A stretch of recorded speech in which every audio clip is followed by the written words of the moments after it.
Estou de volta para prosseguir com o quadro Histórias do Hulk publicadas no Brasil, com a bola da vez que é a editora Abril Jovem. E antes de eu ressaltar aqui o Incrível Hulk número 83, na verdade eu vou comentar sobre essa edição, eu vou fazer um resumo aqui do que aconteceu, né? E de como seria o futuro de alguns personagens relacionados ao Hulk, mais precisamente da esposa de Bruce Banner, Beth Banner.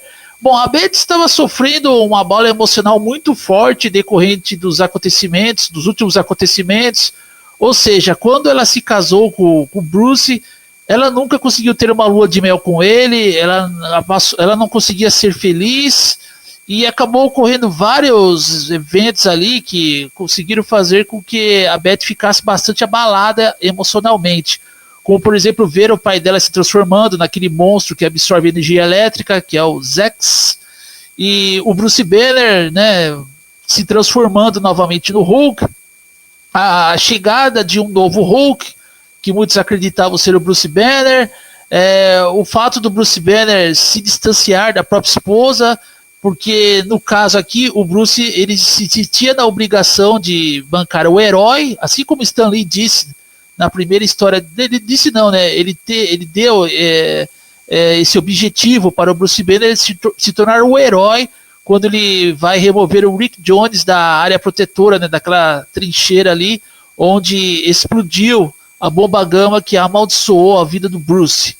Então o Bruce Banner ele se sente na responsabilidade de ser o herói, de tentar ajudar esse personagem que se transformou numa nova versão do Hulk Verde Selvagem, e ele se sente na obrigação de tentar, né, tentar descobrir uma forma de fazer com que o Hulk não se manifeste. E isso acaba meio que deixando a Beth Banner muito abalada. Então a gente vê aqui que nessa época houve toda uma construção, assim, houve toda uma demanda para que a Beth Banner ela ficasse emocionalmente abalada decorrente dos acontecimentos que estavam ocorrendo na vida dela e na do Bruce Banner, porque ela estava casada com o Bruce.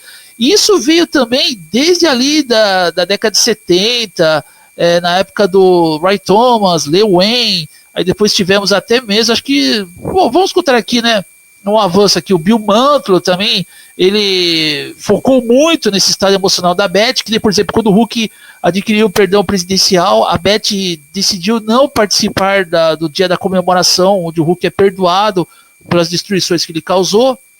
Então a Beth começou a meio que pensar que se ela se distanciasse do Bruce Banner, seria melhor para ela, mas no fundo ela amava o Bruce.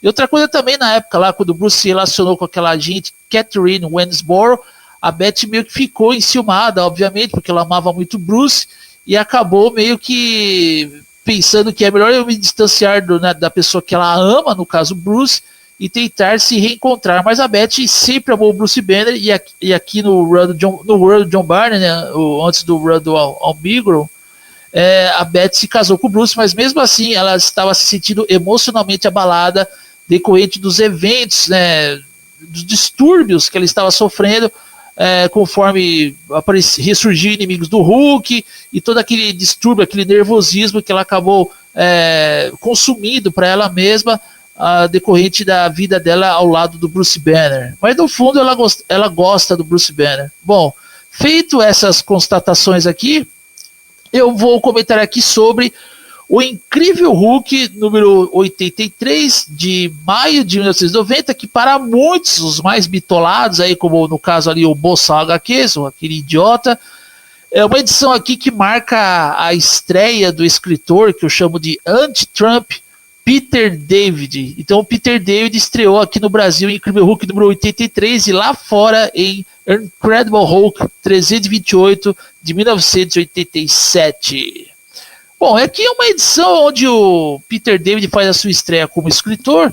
E ele aqui ele já mostra que ele está explorando, né, o lado psicológico do Bruce Banner, subconsciente e tudo mais. Ele cria ali um inimigo, que esse inimigo na verdade é fruto do próprio inconsciente do Bruce Banner.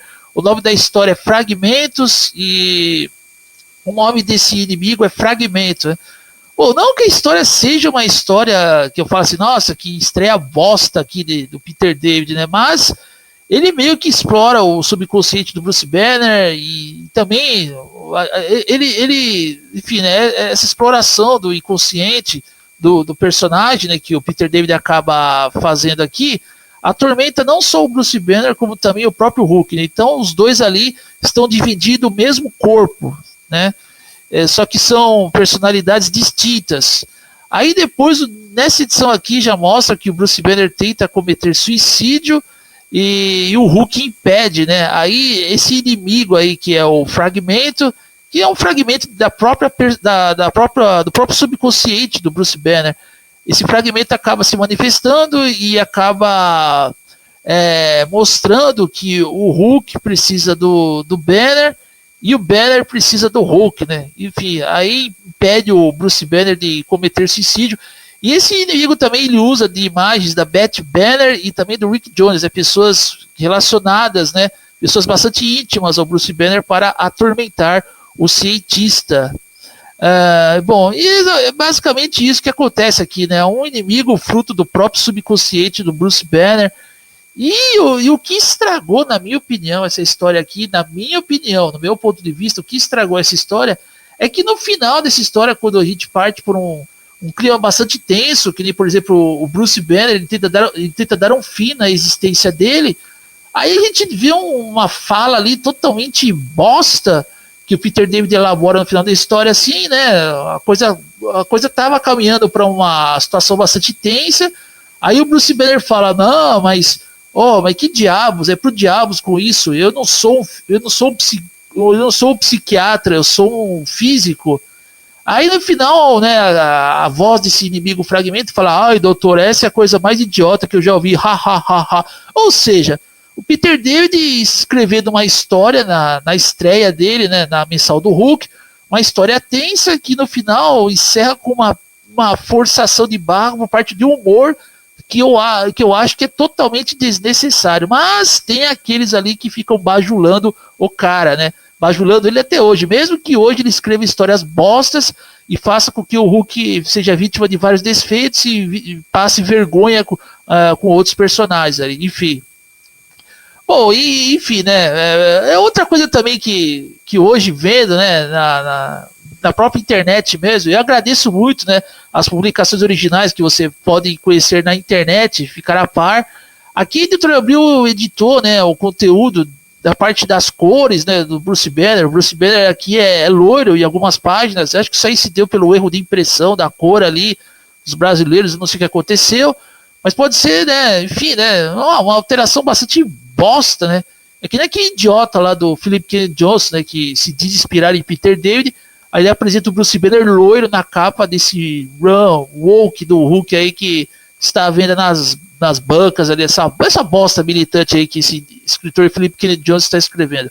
Bom, o que temos aqui nesse mix de O Incrível Hulk 83 é uma história de novos mutantes e depois um Arif. O que aconteceria se Wolverine fosse agente da SHIELD? Que eu nunca li e nunca vou ler. Bom, vamos partir para a próxima.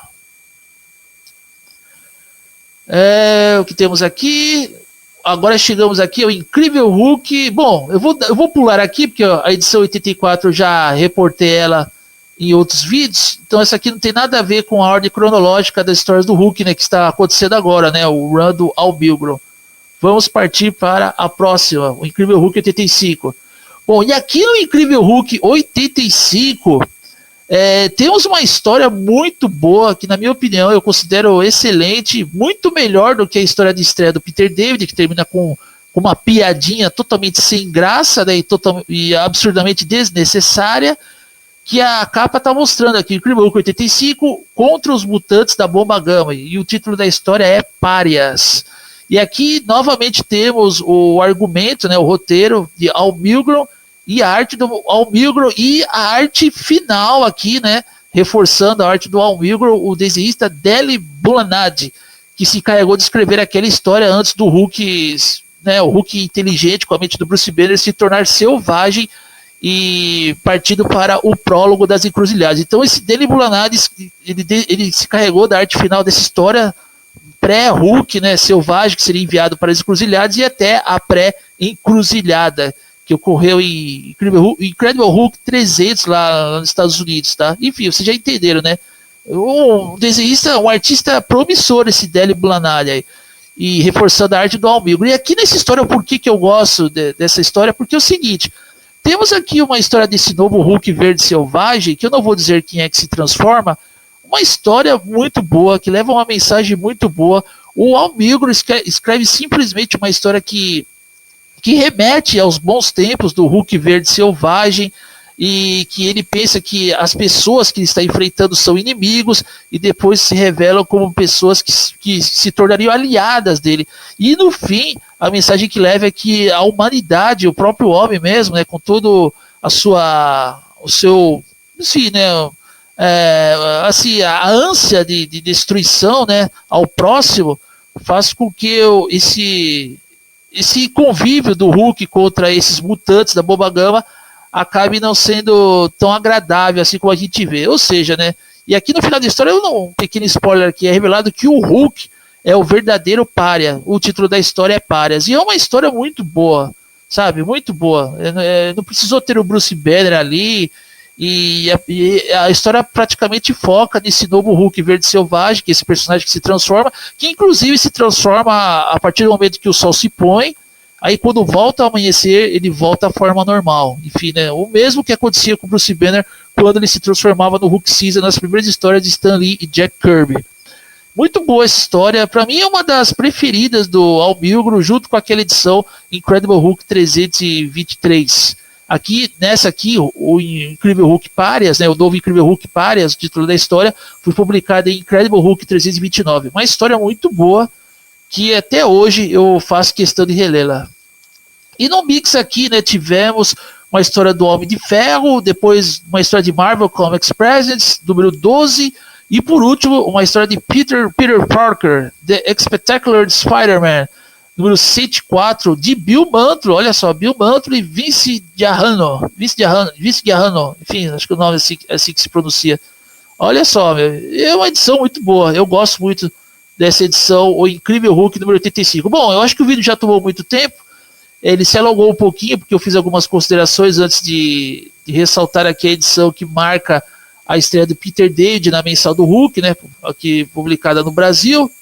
Continue acompanhando esse quadro, Histórias do Hulk, publicadas no Brasil, porque depois eu vou ressaltar aqui a estreia de um desenhista que acabou se tornando mundialmente conhecido nas histórias em quadrinhos, eu vou falar o nome dele depois, e vocês vão ver aqui, né, a mudança, né, na parte dos desenhos desse desenhista, de um desenho mais assim, uma arte mais regular, assim, né, uma arte mais ou menos, para uma arte mais assim, vamos dizer assim, que característica, né?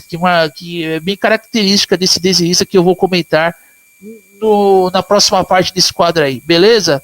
Eu sou o Tempter 60 e você está no canal Tempter 60.